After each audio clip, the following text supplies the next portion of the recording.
आखिर दोस्तों हमें क्रोध क्यों आता है? क्या नुकसान है क्रोध करने से? दोस्तों जीवन में क्रोध और आंधी दोनों एक समान है, क्योंकि दोनों के शांत होने के बाद ही इंसान को पता चलता है कि आखिर नुकसान कितना हुआ है। गलती और क्रोध एक दूसरे के पूरक है, क्योंकि गलती करने से गुस्सा आता है और गुस्सा होने पर गलतियां होती है। एंगर कब डेंजर में बदल जाता है पता ही नहीं चलता। क्रोध भयंकर है, बहरा है, गूंगा है, क्रोध विकलांग है, इसे करना पागलपन है, जिससे सही विचारों का नाश होता है। क्रोध में विवेक खत्म हो जाता है। जिस तरह माचिस की तीली दूसरों को जलाने से पहले खुद जल जाती है, इसी तरह क्रोध पहले अपने आप को बर्बाद करता है फिर दूसरे को। कहावत है कि जिस घर में क्रोध होता है उस घर में पानी के घड़े भी सूख जाते हैं, लेकिन वास्तव में पानी तो क्या, क्रोधी इंसान का खून भी सूख जाता है। इसलिए इंसान को क्रोध नहीं बल्कि क्रोध का निरोध करना चाहिए। क्रोध में बोला गया एक कठोर शब्द इतना जहरीला बन सकता है कि आपकी 1000 प्यारी बातों को एक मिनट में नष्ट कर सकता है। भगवान श्री कृष्ण गीता में कहता है कि काम, क्रोध और लोभ यह तीनों नरक के द्वार है। इच्छाओं को पूरा ना होने से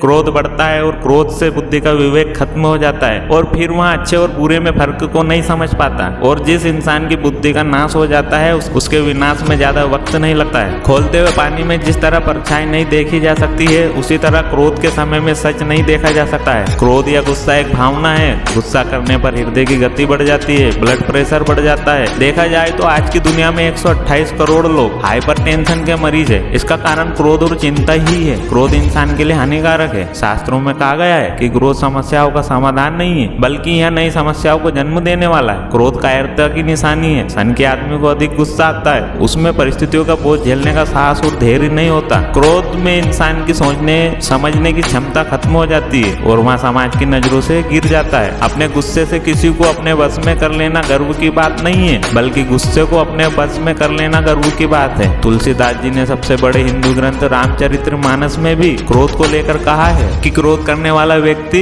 पाप कर्म अधिक करता है, पुण्य के कार्यों से वो काफी दूर रहता है। क्रोध में व्यक्ति बड़े एवं पूज्य जनों तक को मार डालता है। ऐसा इंसान अपशब्दों का उपयोग अधिक करता है और संत जनों पर भी निराधार आरोप लगाता है। मनुष्य क्रोध में अपना ही जीवन पल पल कष्ट की आग में डालता जाता है, क्योंकि क्रोध कभी कष्ट का छुटकारा नहीं करता है। जीवन में इंसान को कभी न कभी किसी न किसी बात को लेकर गुस्सा जरूर आता है। क्रोध उस चक्रवर्ती तूफान की तरह है जो आते ही ज्ञान रूपी ज्योति को बुझा देता है। क्रोध इंसान को अनेक रूपों में सताता है। द्वेष, ईर्ष्या, बदले की भावना, रुष्ट होना, हिंसा, वेर, विरोध की भावना, ये सभी क्रोध के ही अलग अलग रूप है। देखा गया है कि मतभेद से तंग आकर भी इंसान को क्रोध आ जाता है। जब दूसरे इंसान किसी के विचारों से सहमत नहीं होते तो उन्हें क्रोध का बुखार चढ़ने लगता है। सही कहा है, यदि आप सही है तो आपको क्रोध करने की जरूरत नहीं है, और यदि आप गलत है तो फिर क्रोध करने के हकदार नहीं है। चलो दोस्तों, मैं आपको एक छोटी सी कहानी सुनाता हूँ। एक गांव में एक लड़का अपने माता पिता के साथ रहता था। एकलौती संतान होने के कारण वह माता पिता का बहुत लाडला था। उसके माता पिता उसे चाहते तो बहुत थे, लेकिन उसकी एक आदत के कारण हमेशा परेशान रहते थे। वह लड़का बहुत क्रोधी स्वभाव का था। उसे छोटी छोटी बातों पर क्रोध आ जाता था और वह आवेश में आकर लोगों को भला बुरा कह देता था। इसलिए पड़ोसी से लेकर स्कूल के दोस्तों तक ने उससे किनारा कर लिया था। माता पिता ने उसे कई बार समझाया, लेकिन उसके स्वभाव में बदलाव लाने में असमर्थ रहे। एक दिन पिता को एक विचार सूझा और उसने लड़के को अपने पास बुलाया। एक हथौड़ा और कीलों से भरी हुई थैली देते हुए पिता ने लड़के से कहा, बेटा अब से जब भी तुम्हें क्रोध आए तुम इस थैले में से एक कील निकालना और हथौड़े की मदद से घर के सामने की दीवार पर ठोक देना। यह तुम्हारा क्रोध शांत करने में मदद करेगा। लड़के ने पिता की बात मानकर वह थैला और हथौड़ा ले लिया। उसके बाद से जब भी उसे क्रोध आता वह दौड़कर घर के सामने वाली दीवार तक जाता और थैले में से एक कील निकालकर उसे दीवार पर ठोक देता। इस तरह पहले दिन उसने 40 कीलें दीवार पर ठोकी। उसे थोड़ी थोड़ी देर में क्रोध आ जाता था, इसलिए उसे बार बार दीवार तक जाना पड़ता था और वहाँ कील ठोकनी पड़ती थी। कुछ दिनों में वह इससे तंग आ गया और उसने तय किया कि वह अपने क्रोध को वश में करने की कोशिश करेगा। धीरे धीरे उसने अपने क्रोध को वश में करना शुरू कर दिया और दीवार पर ठोकी हुई कीलों की संख्या कम होने लगी। ऐसा भी दिन आया जब लड़के ने दीवार पर एक भी कील नहीं ठोकी।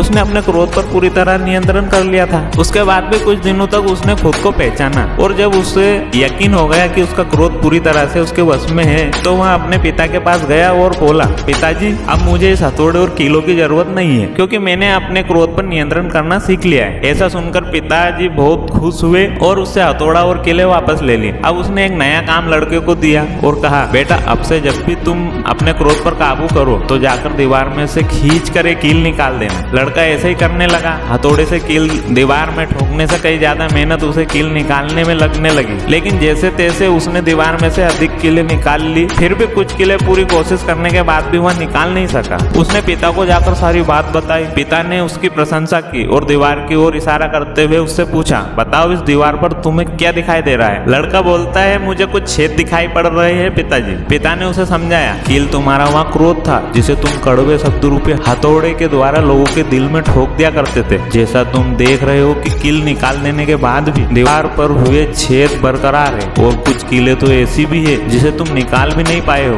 अब तुम चाहे कितनी भी कोशिश कर लो, ये दीवार पहले जैसी नहीं हो सकती। ठीक उसी तरह क्रोध में शब्द रूपी बाण से लोगों को पहुंचाया गया दुख घाव बनकर उनके दिल में रह जाता है और तमाम प्रयासों के बाद भी पूरी तरह से खत्म नहीं होता। इसलिए कुछ देर आवेश में आकर गलत शब्दों का उपयोग कर दूसरों को चोट मत पहुंचाओ। तो दोस्तों इस कहानी से हमें यही सीख मिलती है कि शब्द रूपी बाण लोगों के दिल पर दुख भरे घाव पहुंचाते हैं। इसलिए कुछ देर आवेश में आकर गलत शब्दों का उपयोग कर दूसरों को चोट मत पहुंचाओ। सुबह से शाम तक काम करके आदमी उतना नहीं थकता जितना क्रोध या चिंता से पल भर में थक जाता है। एक बार क्रोध करने से हम 6 घंटे काम करने की क्षमता को खो देते हैं, यहाँ तक कि कई भयंकर बीमारियों की चपेट में भी आ सकते हैं। क्रोध के कारण नस नाड़ियों में जहर की लहर सी दौड़ जाती है। एक नहीं ऐसी अनेक घटनाएं हैं। एक माँ ने क्रोध आवेश में आकर जब बच्चे को अपना दूध पिलाया तो बच्चे की मृत्यु हो गई क्योंकि वह दूध क्रोध के कारण जहरीला हो गया था। कहते हैं कि किसी को बिना किसी हथियार के समाप्त करना हो तो उसे क्रोध करना सिखा दो, वह इस तरह खत्म होगा जैसे स्लो पॉइजन लेने वाला धीरे धीरे रोज मरता है। तो दोस्तों चलो मैं आपको गुस्सा आने के कुछ कारण बताता हूँ, जैसे धैर्य की कमी, पारिवारिक समस्याएं, प्यार में धोखा खाना,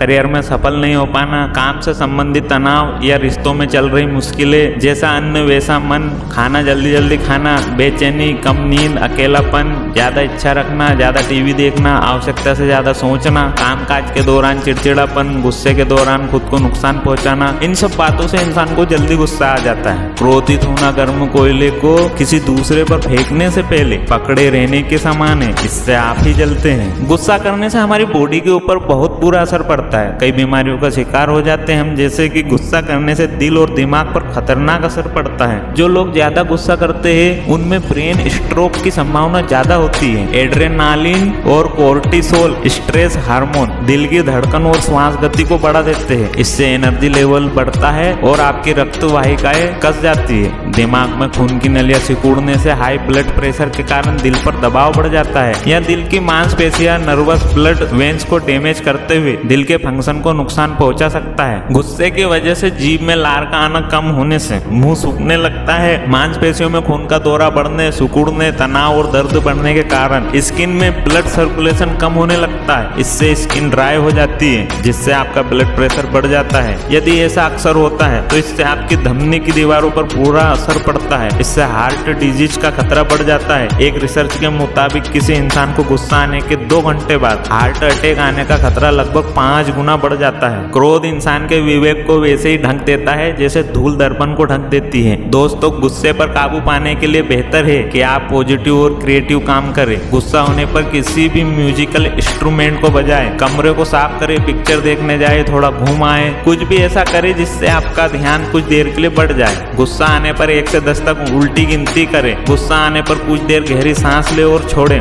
मजाक तनाव दूर करने का सबसे बेहतर तरीका है। शोध दर्शाते हैं कि तनाव को दूर करने के लिए पानी पीना चाहिए। यह तनाव को दूर करता है। समय पर खाना खाने से, कसरत करने से और पर्याप्त आराम करने से गुस्सा कम आता है। योगा, मेडिटेशन भी तनाव और गुस्से को दूर करने में अच्छे हैं। मूर्ख इंसान क्रोध को जोर शोर से प्रकट करता है किंतु बुद्धिमान शांति से उसे वश में करता है। जरा सोचिए दोस्तों कि गुस्सा करना सही है अथवा नहीं। कुछ समय का क्रोध या यूं कहें कुछ सेकंड का गुस्सा हमारी पूरी लाइफ भी बर्बाद कर सकता है। गुस्सा हमें किसी दूसरे इंसान के कारण आया लेकिन उसका नुकसान तो हमें ही झेलना पड़ा। क्रोध करने का मतलब होता है दूसरों की गलतियों की सजा खुद को देना। क्रोध करने से दूसरे व्यक्ति का क्या चला गया, हमने अपना ही नुकसान किया, हमारी बुद्धि का नाश हुआ, रिश्तों में कड़वाहट पैदा हुई, हमने अपनी ही संपत्ति को खत्म किया और सबसे बड़ी बात कि क्योंकि हमने अपनी ही सेहत का नुकसान किया। तो दोस्तों कभी भी गुस्से को अपने अंदर नहीं आने देना, क्योंकि यह बहुत ही नुकसानदायक है। लेकिन अगर आपका गुस्सा आपके कंट्रोल में है तो आप उसका फायदा भी ले सकते हैं, लेकिन अपने क्रोध को अपने पर हावी न होने दें और अपने दिमाग पर और शब्दों पर पूरा नियंत्रण रखें, तभी आप क्रोध से भी ज्यादा फायदा ले सकते हैं।